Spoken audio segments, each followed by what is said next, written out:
कराची के इलाके सादर गुल प्लाजा के करीब इमारत में आग लग गई। फायर ब्रिगेड का अमला मौके पर रवाना हो गया है।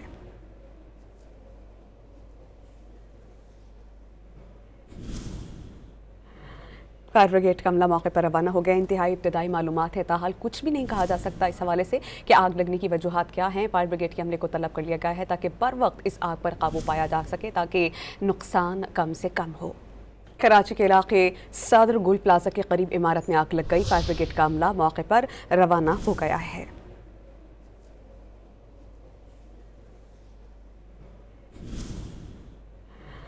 फायर ब्रिगेड का अमला मौके पर रवाना हो गया। इंतहाई इब्तदाई मालूमात है, ताहाल कुछ भी नहीं कहा जा सकता इस हवाले से कि आग लगने की वजूहात क्या हैं। फायर ब्रिगेड के अमले को तलब कर लिया गया है ताकि बर वक्त इस आग पर काबू पाया जा सके, ताकि नुकसान कम से कम हो।